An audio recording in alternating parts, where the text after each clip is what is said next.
YouTube, and welcome to the fourth part of the VentureQuest Academy Innovation Formula presentation. I am Sebastian. If you just stumbled upon this, do check out the playlist where you can watch everything from the beginning. Now, let's dig into the last component of this toolkit, namely the external leverage, where you can accelerate your capabilities and overcome your constraints. So let's zoom in over here.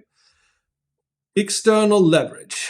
It again comes down to creating opportunity, creating scale, and accessing superpowers that you don't have. Just a quick recap. Down here, we filled in what only you can make, namely your capabilities and your constraints, right? This is about how to enhance those things and again, lower the threshold. So let's look into it. There are three main categories here, namely something I call team on tap. The ability to access human skills, equivalent to those you listed on your own in the previous example, that you can access only when you want to, on demand. A typical example here would be Uber, who do not employ their drivers, think of that what you will, but can deploy them only when Uber wants to, only when a customer pays Uber to then in turn activate and share revenue with the driver. So they don't have any costs unless they're making money. There are many other examples. I, for example, love to use Fiverr for when I need, in particular, design work, right? So I can deploy a great designer to do precisely what I want. There are drawbacks with this, but there are also great opportunities in getting access to human skills that you otherwise don't have, and only in the proportion that you do require. So Team on Tap is a very valuable superpower. It's an external type of leverage that you can use to increase your capabilities and lower your constraints. Automate. I think we're all familiar with ChatGPT by now and Midjourney and all the other types of AIs that seemingly out of nowhere came and changed our world. But there's so many other types of automation. And I personally believe that us entrepreneurs are not using them enough. I used superhuman here as an example. But here we can go into and list ways we can outsource various things to machines and other types of services that will enable us to do things at scale that would be too costly, too limiting to do manually. That is automate. Now, my personal favorite is what I call assets of others, namely how you can get access to concrete materials, goods, resources that you do not have.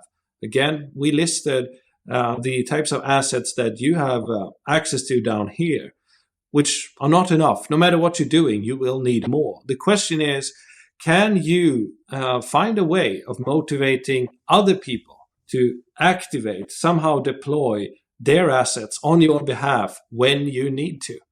Because again, back to the Uber example, not only do they not hire, as in employ, their drivers, they do not even own their cars because the drivers do. So Uber does not have to.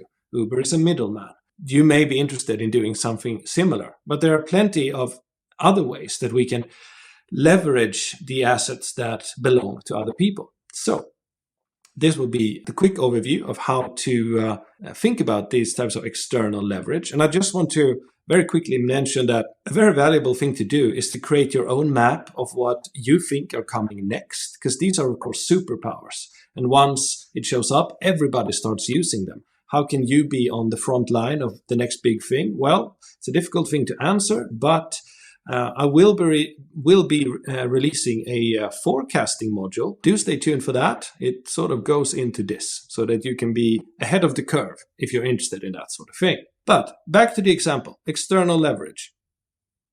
As I mentioned here, we have two examples already. Uber drivers, sellers on Fiverr. We have Superhuman and ChatGPT. Superhuman, by the way, does really great email automation. And another part of that could be ConvertKit, if you're interested in particularly email automation and doing automated email sequences. I personally run a service called Kajabi. VentureQuest.Academy is based on Kajabi. They also have a similar framework for automating email sequences and make sure that when you subscribe to a newsletter, you will be sent emails that I've already written, and I can tag you in various things and construct product offers. It's a one-stop shop for a lot of those automations. And I mean, you may have a good knowledge of the landscape out there. What types of services are out there? Zapier is something I've used. Various types of bots. I'd like to just recommend thinking about, and here we can actually go down and bring our post-its from this. What types of skills do I have? What types of skills do I not have? How can I possibly automate those things? Is there any way I can get access to programming? Well, that might be more of a team on tap question. So sellers on Fiverr, they also do programming. There are also many other marketplaces.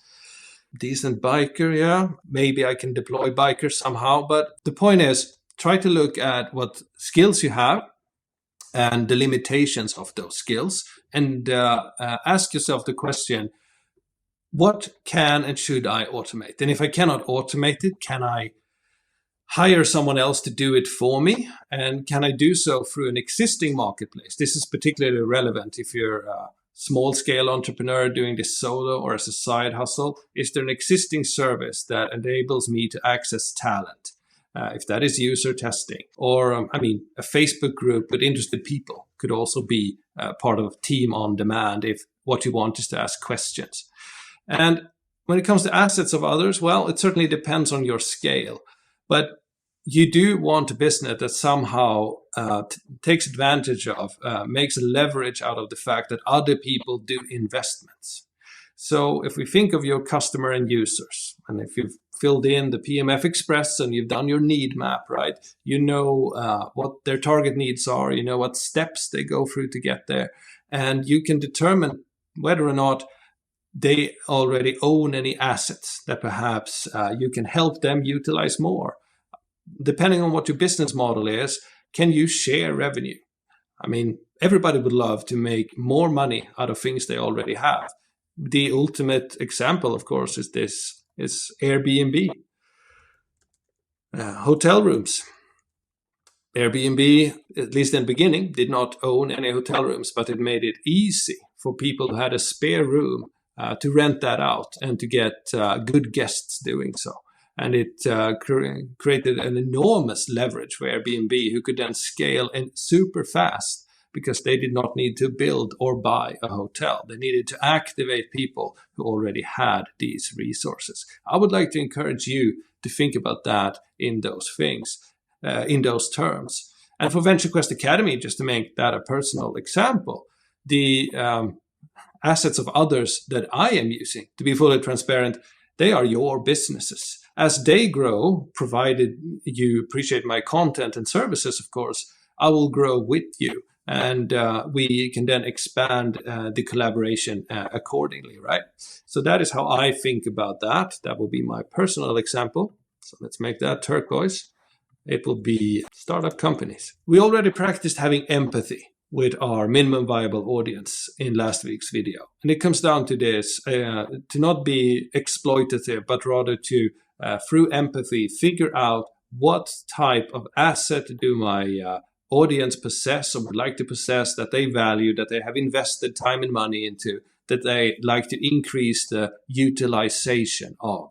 And can I build a business model where we share in the spoils of that? That is the essence of the exercise. Again, we will be returning to this in future videos and go more in depth. And then I'd like to also invite you guys to perhaps come on board as a guest, and we can make a real example out of this. But that concludes this part of the video series. We've now gone through all of these three, and we already have our need map from before. So now it comes down to creating an innovation statement. That will be the last and final part of this video series. So thanks for watching. Do subscribe, and I'll see you in the next video. Bye for now.